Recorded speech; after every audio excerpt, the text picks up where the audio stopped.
여러분은 자기를 위하여 또는 온 양떼를 위하여 삼가라. 성령이 그들 가운데 여러분을 감독자로 삼고 하나님이 자기 피로 사신 교회를 보살피게 하셨느니라.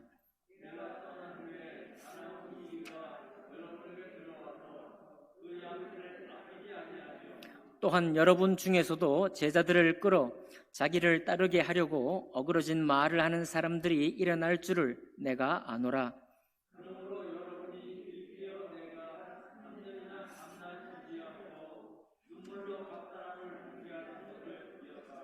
지금 내가 여러분을 주와 및 그 은혜의 말씀에 부탁하노니 그 말씀이 여러분을 능히 든든히 세우사 거룩하게 하심을 입은 모든 자 가운데 기업이 있게 하시리라.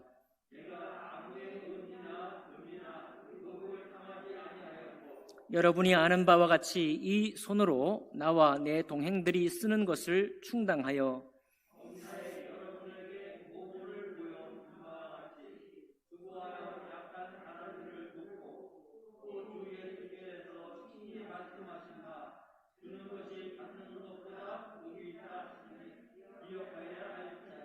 이 말을 한 후 무릎을 꿇고 그 모든 사람들과 함께 기도하니 함께 읽습니다. 다시 그 얼굴을 보지 못하리라 한 말로 말미암아 더욱 근심하고 배에까지 그를 전송하니라. 아멘. 말씀과 예배를 위해 기도합니다. 살아계신 하나님 아버지, 오늘 사도 바울의 또 행적을 살펴보면서 바울을 이끄신 성령께서 저희들을 이제 2023년도를 사는 이 시대에 저희들에게 또 인도자가 되시고 동행자가 되어주시기를 원합니다. 하나님, 우리는 어떤 방편으로, 어떤 삶의 태도로, 어떤 신앙의 양식으로 주님께 영광을 돌릴 것인지 생각해보며 아버지 하나님, 주님께서 우리에게 허락하신 이 복음의 능력대로 살아갈 수 있도록 몸된 교회와 우리 성도님들을 축복해 주옵소서. 그렇게 하실 주님을 찬양할 때 귀하신 우리 주 예수 그리스도 이름으로 기도하옵나이다. 아멘. 오늘 읽은 말씀을 본문으로 해서 거룩한 이별이라는 제목으로 하나님 말씀 나누겠습니다. 만남에는 반드시 이별이 있습니다. 만남에 있으면 이별이 있게 마련이고요. 근데 이별할 때의 모습은 우리가 만나는 동안에 어떻게 서로 관계를 맺고 어떤 교제를 나누었는가에 따라서 헤어질 때의 장면이 만들어집니다. 저희 사역자들이 보통 이제 어딘가에서 구원받고 어딘가에서 성장을 하고 어딘가로 파송을 받잖아요. 그러면 모교에서부터 떠날 때 이제 어떻게 살았는가에 따라서 이별의 어떤 모습이 만들어지게 되는데, 아무래도 사역자로 헌신했으니 청년 무렵에 열심히 섬겼겠죠. 또 많은 사람들과 함께 교제했겠죠. 그러니까 눈물이 없을 수가 없습니다. 되게 좀 신기한 거는 열심히 막 같이 이렇게 함께 했던 사람들의 눈물도 귀하지만 좀 엉뚱하게 저분이 왜 울까? 그것도 저렇게 심하게 울까? 이런 생각을 할 때가 있어요. 그거는 뭐 사역적으로 관계가 맺어진 건 아니지만 뭔가 그분의 마음속에 마음이 있었던 거죠. 마음에 뭔가 있었으니까 그런 모습이 있지 않겠습니까? 어쨌든 우리가 뭐 다른 사람들로부터 우리가 살아가면서 듣지 말아야 될 몇 가지 말이 있는데 그 욕을 듣는 것보다 훨씬 더 우리를 힘들게 하는 것 두 가지가 있습니다. 제가 생각할 때는 첫 번째는 그 사람 참 답답하네, 이런 말. 답답하다는 말 들으면 정말 답답하거든요, 마음이. 그 다음 두 번째는 뭐냐면 사람 참 싱겁네, 이러고요. 우리가 싱거운 말을 할 때 있잖아요. 우스갯소리로. 이런 말을 하는 거야 뭐 아주 유머러스하다고 해서 요즘은 또 이 대우를 받습니다만은 그 사람의 삶 자체가 싱겁다, 이거 좀 어렵잖아요. 마음이. 내가 열심히 살았는데 다른 사람이 볼 때 싱거웠다, 이거. 그런 말을 듣고 싶지 않죠. 저는 정말 듣고 싶지 않습니다. 여러분도 듣고 싶지 않으리라 생각합니다. 오늘 제목이 거룩한 이별인데, 이 이별이 거룩한 이별이 되려면 이거는 뭐 당연히 눈물의 이별이고요, 또 뜨거운 이별이 되겠죠. 여러분, 모든 것을 바친 선수죠. 은퇴 경기에서 눈물을 항상 흘리는 것을 우리는 보게 됩니다. 그 동안에 선수 생활할 때 주목받으며 뛰다가 슬럼프도 겪고 침체도 겪고 또 나름대로 있던 징크스를 이겨내기 위해서 열심히 노력하고 다시 정상에 설 때까지 그 수고하고 노력했던 시간, 또 엄격하게 식단을 관리하고 규칙적인 생활을 하느라 자기 동년배들과의 아주 생활이 차단돼 버리잖아요. 만남도 차단돼 버립니다. 그런 삶을 짊어지고 보통 삶과는 다른 삶을 살아야 할 때 그 얼마나 참 많은 수고와 집중과 몰두함이 있었겠습니까? 근데 그 생활을 마칠 때 그 모든 순간들과 이별하니까 본인 스스로도 자기의 삶에 대해서, 그 선수 생활에 대해서 뜨거운 이별을 할 수밖에 없죠. 눈물의 이별이. 다른 사람이 나를 위해 울어주기 이전에 내가 나에 대한 그 눈물이 뜨겁게 될 것입니다. 물론 최선의 노력을 다했지만 정상에 오르지 못한 선수들의 눈물도 뜨거운 눈물이죠. 대표적으로 차두리 선수가 있어요. 아버지를 넘어서기 위해서 그렇게 무던 애를 썼지만 국가대표까지 됐지만 그러나 조금 그 아쉬운 눈물이며 이런 것들을 흘리게 됩니다. 여러분, 빙상의 이상화, 피겨의 김연아, 야구의 이대호 등등 많은 선수들, 수많은 연예인들이나 이런 사람들이 은퇴할 때 눈물을 흘리게 됩니다. 분명히 뚜렷한 목적을 향해 살아낸 삶이 있기에 그 눈물이 뜨거워지게 되는 것이죠. 그리스도인인 우리 역시 마찬가지입니다. 우리도 삶의 현장에서 우리가 은퇴할 때 다른 사람 뭐라 그래도 우리 스스로는 어떤 눈물이 있지 않겠습니까? 그런데 우리 그리스도는 특별한 게 뭐냐면 우리 삶의 현장, 직장에서도 은퇴하지만 이 신앙생활에서도 우리가 그런 삶을 사는 사람들이 바로 그리스도인입니다. 왜냐하면 신앙생활 역시 그리스도에게는 삶의 현장이거든요. 또 다른 현장이에요. 우리 직장도 우리 삶의 분명한 현장이지만 그리스도인은 이 신앙생활 자체가, 그래서 이 신앙생활이 성숙하고 성장하기 위해서 애를 쓰는 모든 예배 활동이며 공부 활동이며 모든 신앙적인 활동 자체가 우리의 또 다른 삶의 현장이에요. 그렇기 때문에 우리는 우리의 직장, 우리 주어진 삶에서도 이와 같은 뜨거운 삶이 필요하겠지만 신앙생활 가운데서도 이와 같은 삶이 우리에게 있어 마땅하지 않겠는가라는 생각을 하는 겁니다. 물론 오늘 이 본문은 직업처럼, 저희들처럼 말이죠, 아예 사역자로 부름받은 사람들끼리 만나서 하는 얘기예요. 왜냐하면 에베소 장로들을 초청했으니까 에베소 지역에 세워져 있던 교회들, 가정교회가 됐든지 어떤 교회가 됐든지 그 교회에 세워진 교회들의 장로들을 밀레도에 있던 바울이 초대를 해서 밀레도에 와서 사도 바울 사역자, 먼저 선배 사역자고 스승이고 이 사역자하고 이 사도 바울로부터 구원받고 세움을 받아서 3년, 오늘 말씀에 나오지만 3년 동안이나 3년 반 동안이나 눈물로 훈계하고 가르쳐서 교회 목사로 세운 사람들끼리 모인 거예요. 그러니까 직업 자체가, 말하자면 여러분, 목사를 직업인이라고 해서 여러분 좀 어색하신가요? 예, 맞습니다. 그냥 전문 직업이 맞아요.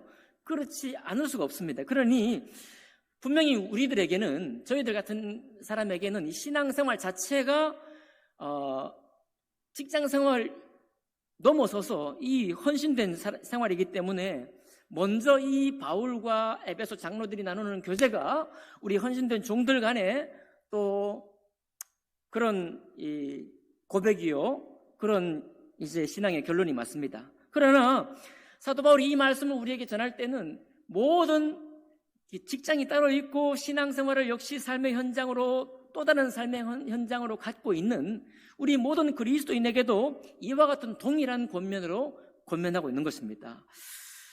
오늘 우리 28절에 보니까요, 사도 바울이 지금 이별하는데 뭐라고 하는가 하면, 여러분은 자기를 위하여 또는 온 양떼를 위하여 삼가라. 성령이 그들 가운데 여러분을 감독자로 삼고 하나님이 자기 피로 사신 교회를 보살피게 하셨느니라 그랬습니다. 사도 바울이 수고하고 말씀으로 구원받게 하고 그리고 성장하고 지도자가 되고 해서 이들을 감독자로 세웠는데, 그 바울이 세웠지만 사실은 저들이 섬기는 교회는 어떤 교회냐? 바로 하나님이 자기 피로 사신 교회예요.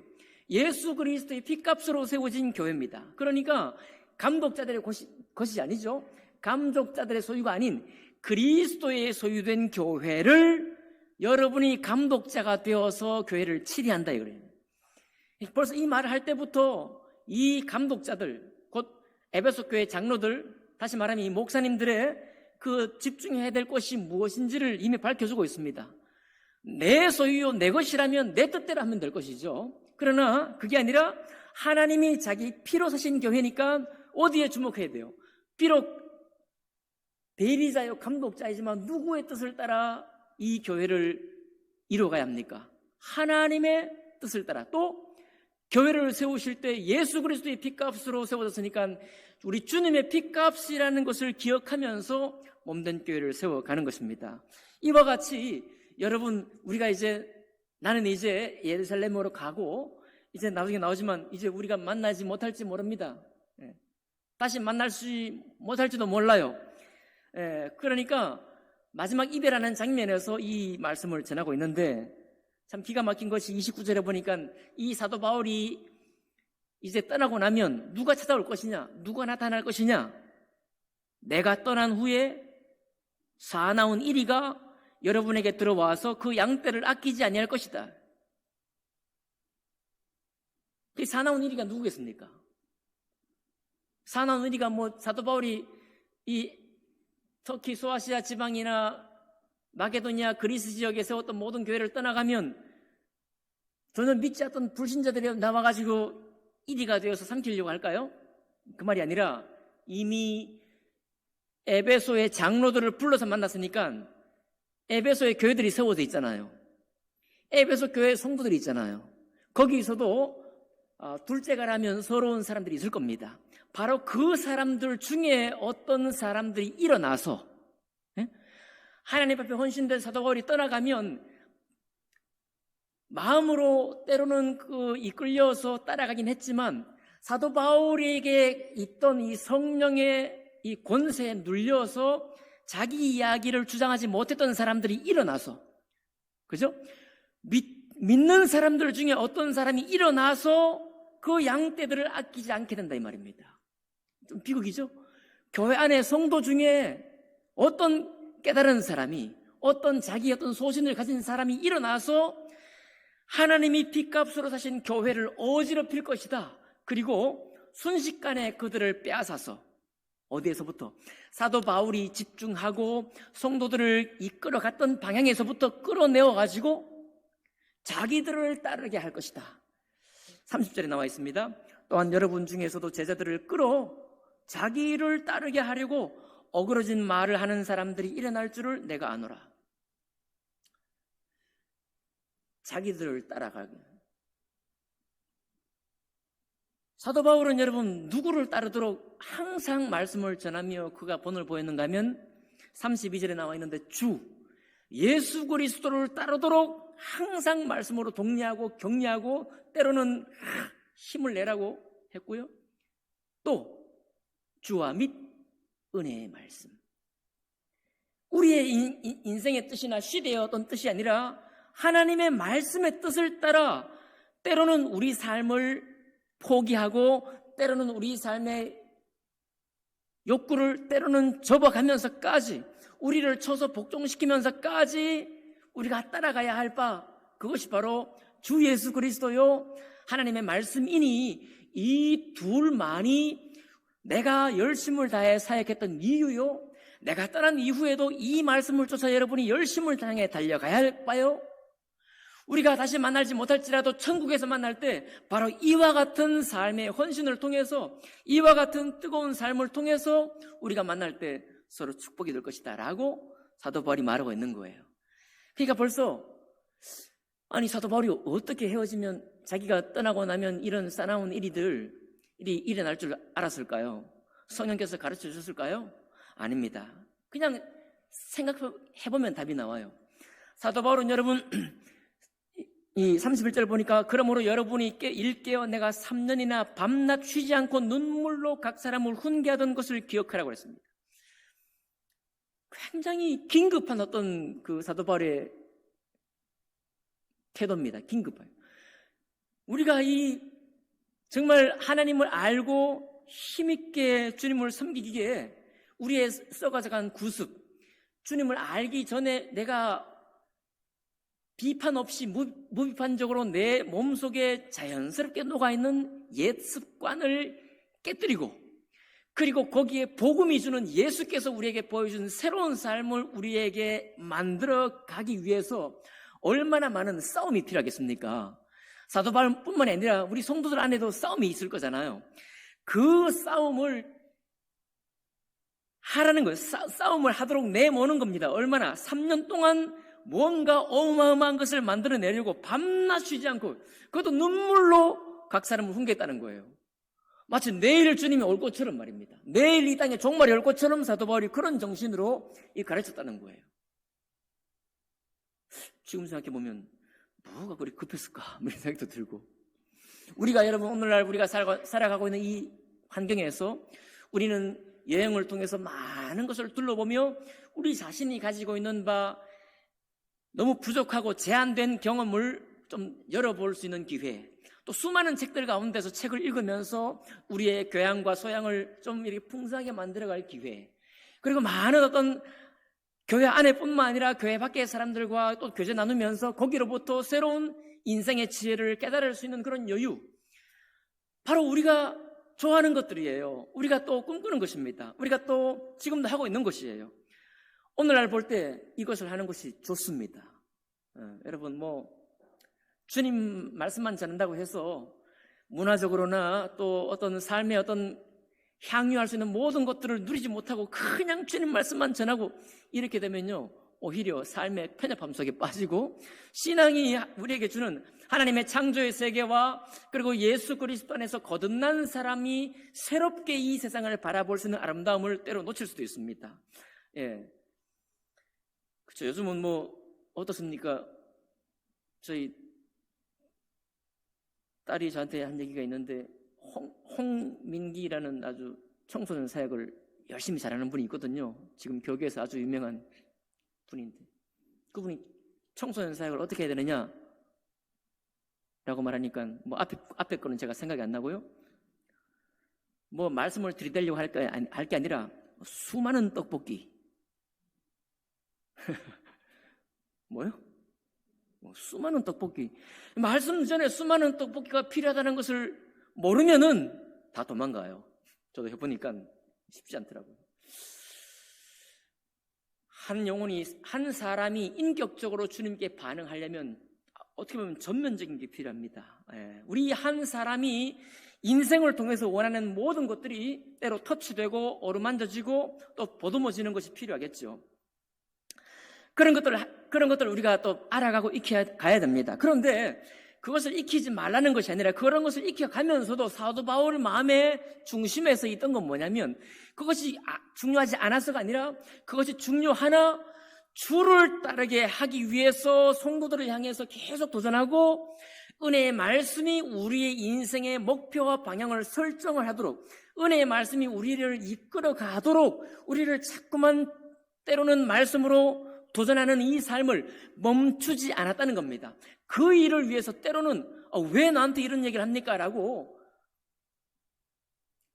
저항이 올 때에도 오히려 눈물로 거꾸로 그 중심에 있는 뜻을 드러낸다는 겁니다. 네가 복음을 알아야 되고 예수 그리스도의 삶을 따라야 하고 우리 주님께서 우리에게 주신 바 이 신앙의 이 모습이 얼마나 거룩하고 얼마나 온전한 것인가를 끊임없이 전했다는 거예요. 그러니까 사람들이 생각할 때 사도 바울을 딱 만나면 벌써 마음이, 자세가 다르겠죠. 그런데 그 바울이, 열심을 했던 그 바울이 이제 떠납니다. 다른 사람이 그 교회 지도자이기도 하고, 오늘 여기 에베소에서 밀레드로 왔던 에베소의 장로들 또한 바울만큼 준비가 되어 있다고 볼 수는 없어요. 그렇죠. 그러니까 바울이 이 말씀을 전할 때는 초청된 에베소의 장로들을 향해서 한 말이고, 저 장로들이 교회에 돌아가서 치리할 때 그때 다른 사람들이 또 일어나서 이렇게까지 열심으로 엇길로 가지 않도록 애를 써서 했던 그 사역을 어지럽힐까봐 그런 일이 있을 때 너희는 주의하라 이거예요. 그들은 사나운 일이기 때문에 그들을 치리하고 교회가 언제나 주님과 은혜의 말씀을 따라 살도록 하라라고 말씀하고 있는 것입니다.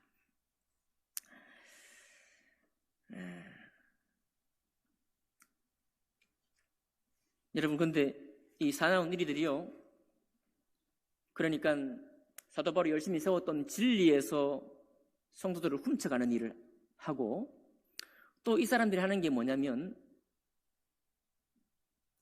이 사람들을 따르게 해서, 성도들로 하여금 이 사람을 따르게 해서 그 헌금을 자기의 생활비로 또 자기의 윤택한 삶을 위해서 가져간다라고 사도 바울이 말하고 있습니다. 그러니까 이 사나운 일들이 일어나서 진리를 훔치고, 진리만 훔치는 게 아니라 진리만 훔쳐서 이게 뭔 유익이 있겠습니까? 진리도 훔치고 돈도 훔치는 거예요. 하나님의 사역을 위해서 마게도냐 교회가 예루살렘 교회에 연보했다는 것은 진리를 위한 순종이 같은 마음이라는 겁니다. 그런데 그렇게 연보할 것을 도리어 어떻게 해요? 자기들의 생활비로 삼게 될 것이다 라고 말하고 있는 겁니다. 너무 적나라하게 말하고 있는 거예요. 어디 나와 있나요? 33절에 나와 있죠. 내가 아무의 은이나 금이나 의복을 탐하지 아니하였다. 사도 바울 중심에 복음이 장애되지 않도록 하기 위해서 손으로 직접 수고했다라고 얘기를 하고 있고요. 34절 보니까 여러분이 아는 바와 같이 이 손으로 나와 내 동행들이 쓰는 것을 충당하였다. 내 쓸 것도 내가 벌어 쓸 뿐만 아니라 나와 함께 복음 사역하는 사람들의 필요까지도 내가 채워주기를 원했다라고 말하고 있는 겁니다. 그러니까 사도 바울이 하루 24시간 내내 밤낮 쉬지 않고 눈물로 훈계했다는 말을 우리가 이해를 할 때 그냥 고지고대로만 이해하면 안 됩니다. 사도 바울은 오늘날 우리 식대로 하면 8시간 일한 거예요. 8시간 천만 만드는 일을 했습니다. 자기 직업을 가지고 일을 했습니다. 그리고 일이 끝나고 가서 말씀을 전하고, 밤에도 전하고, 안식일이 되면 안식일 날 회당에 가서 전하고 그랬다는 거예요. 그뿐만 아니라 35절에 보니까 범사에 여러분에게 모본을 보여준 바와 같이 내가 수고해서 약한 사람들을 돕고 자기 쓸 것을 충당할 뿐만 아니라 자기의 동행들을 위해 쓸 것도 채우고, 또 누구를 위해서? 가난한 사람들을 향해 구제 헌금을 했다는 겁니다. 슈퍼맨 아닙니까? 슈퍼맨. 가난한 사람들을 위해 도왔다는 거예요. 그러면서 그냥 연민으로 도운 게 아니라 또 주 예수께서 친히 말씀하신 바 주는 것이 받는 것보다 복이 있다 하심을 기억하여야 할지니라, 교리로 하나님 말씀을 순종해서 그 일을 한 겁니다. 자기 충당할 것을 채웠죠. 자기 일을 해서 자기 동료들과 함께 쓸 것을 또 자기가 공급했죠. 또 무엇까지? 가난한 사람들을 구제하는 구제헌금까지 내면서까지 했는데, 이것이 바로 한 말씀, 주는 것이 받는 것보다 복이 있다는 말씀에 순종한 것이다 라고 하는 겁니다. 그러니까 바울은 지금 자기 생활에 있는 많은 행실을 무엇을 가지고 설명하는가 하면 하나님의 말씀으로 설명하는 거예요. 맞나요? 하나님의 말씀으로 설명해요. 자, 이렇게 사도 바울이 수고하고 나니 사도 바울이 이별할 때 수많은 눈물들이 있는 겁니다. 37절 보니까 다 크게 울며 바울의 목을 안고 입을 맞추고 다시 그 얼굴을 보지 못하리라 한 말로 말미암아 더욱 근심하고 배에까지 그를 전송하니라. 이게 그냥 헤어지는 아쉬움의 눈물만은 아니겠죠? 여러분, 우리도 이별합니다. 그렇죠? 육체가 연약해져서 때로는 천구로 이별하시기도 하고, 우리 이사를 하거나 삶의 거처가 달라져서 교회를 떠나서 다른 교회로 가기도 하고,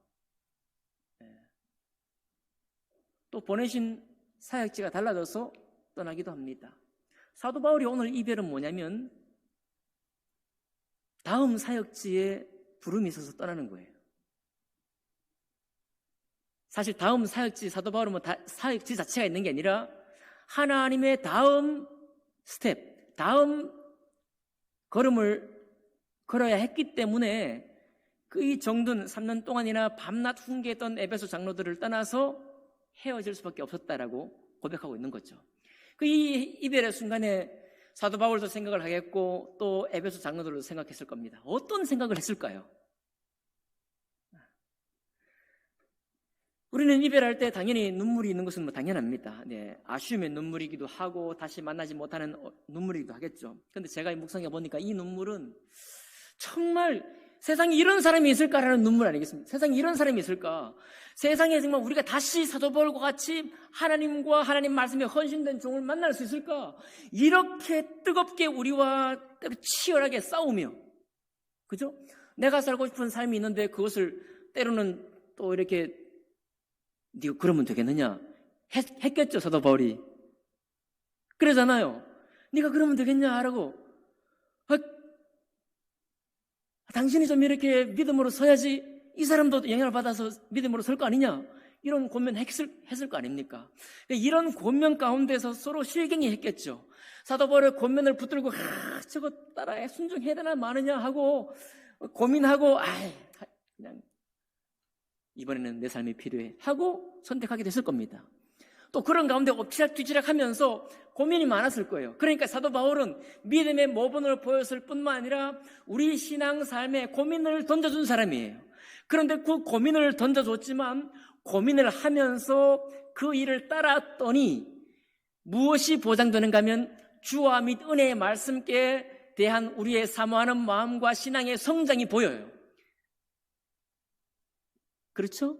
당연히 보일 겁니다. 우리가 신앙을 선택하니까, 우리가 주님을 선택하니까요, 우리가 나의 원 넘어서서 하나님의 은혜의 말씀을 선택하니까 그 선택한 후에 내가 받게 될 싸움, 내가 겪게 될 그 싸움 가운데서 여전히 말씀으로 인도받고 그리고 예수 그리스도를 쫓아 살아가려고 할 때 내가 지금 예수님 어느 쯤 와 있을까? 내가 지금 예수님의 삶을 되돌아 본다면 나는 지금 어디쯤 와 있을까? 계속 견주어가면서 실갱이 하잖아요. 바울과의 이별도 이별이지만 내가 지금 신앙적으로 사도 바울의 권면을 통해서 살아내는 신앙의 이 싸움들, 그 싸움들이 이 이별을 더욱더 뜨겁게 만드는 겁니다. 그 싸움이 그 이별을 더욱더 거룩하게 만드는 거예요.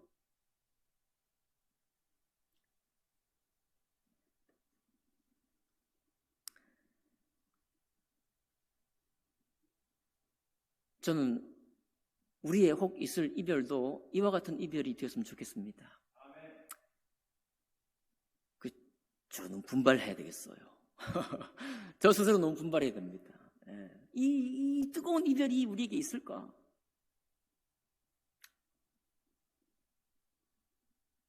우리의 싸움이 조금 더 치러야 되지 않겠는가? 싱거운 신앙생활이 되지 않기 위해서. 그죠? 답답한 신앙생활이 되지 않기 위해서. 육체는 여전히 육체의 요구를 계속합니다.